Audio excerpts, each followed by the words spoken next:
говорит наш, велика, как море.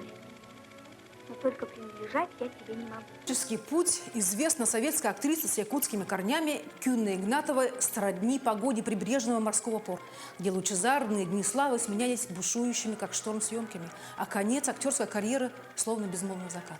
Эти кадры из кинофильма «Долгий путь» Леонида Гайдая. Лучезарная и красивая Кюнна Игнатова родилась в Москве в 1934 году. Мама Татьяна Николаевна была балериной. Отец Николай Алексеев – известный этнограф из Якутии. Родители расстались, когда Кюнна была совсем маленькой. Пути будущей звезды с отцом разойдутся, но чтобы встретиться через много лет. Фильмография актрисы запомнилась яркими и красивыми образами. Например, в фильме «Повесть о молодоженах» партнерами актрисы по съемочной площадке были Евгений Леонов, Кирилл Лавров, Алиса Фрейндлих и Анатолий Кузнецов, которые только начинали тогда свою звездную карьеру.